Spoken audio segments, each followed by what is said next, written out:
Hello दोस्तों, स्वागत है हमारे यूट्यूब चैनल में। दोस्तों, आज के वीडियो में विज्ञान से संबंधित चुने हुए क्वेश्चन लिए गए हैं जो आपके एग्ज़ाम के दृष्टि से काफ़ी महत्वपूर्ण होगा और इस वीडियो को अंत तक ज़रूर देखेगा। जिसमें पहला है, वनस्पति संवर्धन से संबंधित विज्ञान की शाखा को कहते हैं, क्या कहते हैं? एग्रीकल्चर कहते हैं। ठीक है। अगला है, स्पर्मोलॉजी में किसका अध्ययन किया जाता है? तो आपका जवाब होगा बीज का। ठीक है। अगला है, एग्रोएस्ट्रोलॉजी में किसका अध्ययन किया जाता है? तो आपका जवाब होगा घास का। ठीक है। किसका अध्ययन किया जाता है? घासों का। ठीक है। अगला है, पीडोलॉजी में किसका अध्ययन किया जाता है? तो आपका जवाब होगा भूमि का। किसका अध्ययन किया जाता है? भूमि का। अगला है, पौधों को नाम देने वाले विज्ञान कहलाते हैं, क्या कहलाते हैं? वर्गिकी कहलाते हैं। ठीक है। अगला है, निम्नलिखित में से किसे वर्गिकी का पितामह कहा जाता है? तो आपका जवाब होगा लिनियस को। किसे कहा जाता है? लिनियस को। ठीक है। अगला है, विषाणु वृद्धि करता है, आपका जवाब होगा जीवित कोशिका में। ठीक है। किस में वृद्धि करता है? जीवित कोशिका में वृद्धि करता है। अगला है, साबूदाना किससे बनाया जाता है? तो आपका जवाब होगा साइकस। ठीक है। किससे बनाया जाता है? साइकस से। ठीक है। अगला है, फलों का अध्ययन कहलाता है, तो आपका जवाब हो जाएगा पोमोलॉजी। क्या होगा? पोमोलॉजी। ठीक है। अगला है, जराविक सेवन है, जराविक सेवन क्या है? आपका जवाब होगा कृत्रिम हृदय। क्या है? कृत्रिम हृदय है। ठीक है। अगला है, पित्त स्रावित होता है, किसके द्वारा स्रावित होता है? यकृत द्वारा स्रावित होता है। ठीक है। अगला है, यकृत यानी ब्रैकेट में लीवर में भविष्य के लिए भंडारित रहता है, क्या भंडारित रहता है? विटामिन ए भंडारित रहता है। अगला है, दही खट्टा किसके कारण होता है? तो आपका जवाब होगा लैक्टिक अम्ल की उपस्थिति के कारण जो है दही खट्टा बना रहता है या खट्टा हो जाता है। ठीक है।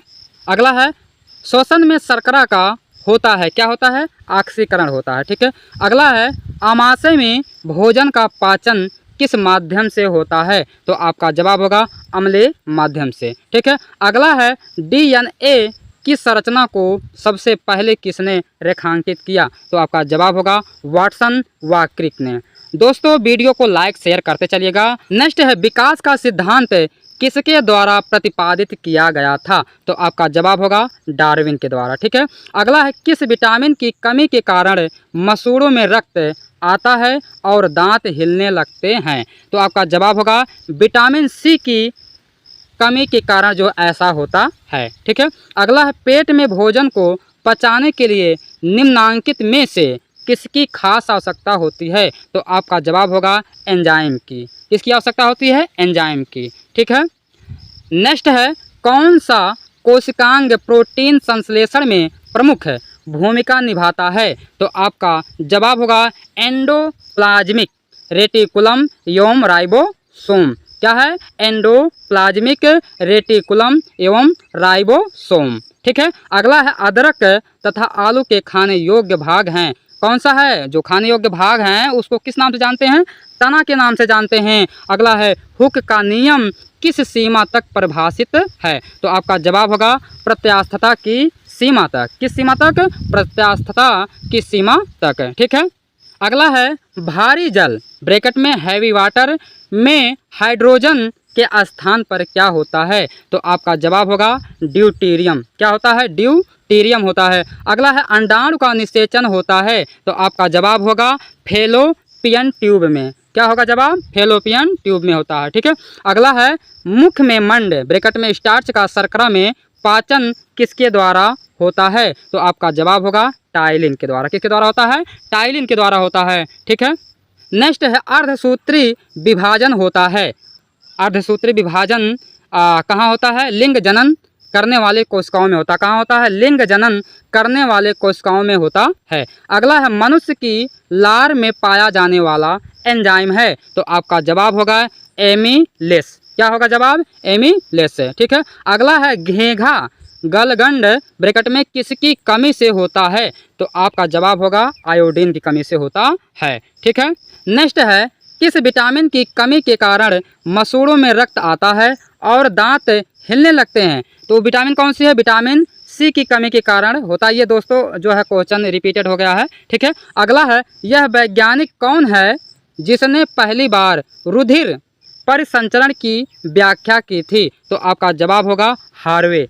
किसने किया था? हार्वे ने किया था। अगला है हृदय का पहला प्रतिस्थापन किसके द्वारा किया गया था? तो आपका जवाब होगा डॉक्टर क्रिश्चियन बर्नार्ड। किसने किया था? डॉक्टर क्रिश्चियन बर्नार्ड ने। ठीक है। अगला है अधिकतम पोषक तत्व रक्त में कहाँ से अवशोषित किए जाते हैं? तो आपका जवाब होगा छोटी आंत से। कहाँ से? छोटी आंत से किए जाते हैं। ठीक है। अगला है मनुष्य में मादा जनन अंग से किस हार्मोन का स्राव होता है? तो आपका जवाब होगा रिलैक्सिन। क्या होगा? जवाब आपका रिलैक्सिन। ठीक है। अगला है मनुष्य में ऐच्छिक गतियों का नियंत्रण किसके द्वारा होता है? तो आपका जवाब होगा सेरिब्रम के द्वारा होता है। ठीक है। अगला है शरीर का तापक्रम कहाँ नियंत्रित होता है? तो आपका जवाब होगा हाइपोथैलेमस। क्या कहाँ से होता है? हाइपोथैलेमस। यानी शरीर का तापक्रम कहाँ नियंत्रित होता है? हाइपोथैलेमस में। ठीक है। कहाँ नियंत्रित होता है? हाइपोथैलेमस में। ठीक है। अगला है अमीबा में भोजन का अंतर्ग्रहण किसके द्वारा होता है? तो आपका जवाब होगा कूटपाद से। ठीक है। क्या होगा जवाब आपका? कूटपाद। ठीक है। अगला है निम्न में कौन सा एंजाइम लार में पाया जाता है? तो आपका जवाब होगा टाइलिन। क्या होगा जवाब आपका? टाइलिन। ठीक है। अगला है वह प्रक्रिया जिसके द्वारा मनुष्य श्वास ग्रहण करता है तथा छोड़ता है वह है? आपका जवाब होगा श्वासोच्छ्वास। क्या होगा जवाब? श्वासोच्छ्वास। ठीक है। अगला है ऊर्जा उत्पादन के लिए कोशिका प्रायः किसका उपयोग करती है? तो आपका जवाब होगा ग्लूकोज का उपयोग करती है। ठीक है। अगला है किस अभिक्रिया द्वारा पौधे में ऑक्सीजन बाहरी वातावरण से कोशिकाओं में पहुंचाता है? तो आपका जवाब होगा विसरण। क्या होगा जवाब आपका? विसरण। ठीक। अगला है श्वसन की अभिक्रिया में खाद्य पदार्थों की परिणति क्या होती है? तो आपका जवाब होगा विघटन। क्या होगा जवाब? विघटन। अगला है खाद्य पदार्थों का पौधे में स्थानांतरण का मुख्य रूप कौन सा है? तो आपका जवाब होगा सुक्रोज। क्या होगा जवाब? सुक्रोज। अगला है मनुष्य के मस्तिष्क की सबसे बाहरी झिल्ली है? तो आपका जवाब होगा ड्यूरामीटर। क्या है? ड्यूरामीटर। ठीक है। अगला है मनुष्य के सूंघने की क्षमता को नियंत्रित करता है? तो आपका जवाब होगा घ्राणेंद्रिय पाली। क्या होगा जवाब आपका? घ्राणेंद्रिय पाली। अगला है मनुष्य में बुद्धि एवं चतुराई का केंद्र है? कौन सा है? सेरिब्रम। ठीक है। अगला है रक्त में ग्लूकोज की मात्रा नियंत्रित रहता है? तो इसका जवाब होगा इंसुलिन के कारण। किसके कारण होता है? इंसुलिन के कारण। ठीक है। अगला है ऑक्सीजन है? तो आपका जवाब होगा एंजाइम। आपका जवाब क्या होगा? एंजाइम। ऑक्सीजन क्या है? एक एंजाइम है। ठीक है। अगला है जैव प्रक्रम के अंतर्गत कौन आता है? तो आपका जवाब होगा पोषण। ठीक। कौन आता है? पोषण। अगला है गोबर छत्ता किसके अंतर्गत आता है? तो आपका जवाब होगा मृत जीवी। ठीक है। अगला है वायुमंडल में सामान्यतः CO2 पाया जाता है? तो कितना पाया जाता है? 0.03% पाया जाता है। ठीक है। वायुमंडल में जो CO2 पाया जाता है कितना प्रतिशत पाया जाता है? 0.03%। ये दोस्तों काफ़ी बार पूछा गया है एग्जाम में। ठीक है। इसको विशेष ध्यान दीजिएगा। अगला है छाया में पनपने वाले पौधे क्या कहलाते हैं? तो आपका जवाब होगा सियोकाइटस। ठीक है। क्या है? सियोकाइटस। अगला है मनुष्य में मुख्य श्वसन अंग क्या है? आपका जवाब होगा फेफड़ा। मुख्य श्वसन अंग कौन है? फेफड़ा है। ठीक है। अगला है निम्न में कौन सी बीमारी श्वसन तंत्र से संबंधित है? तो आपका जवाब होगा निमोनिया। ठीक है।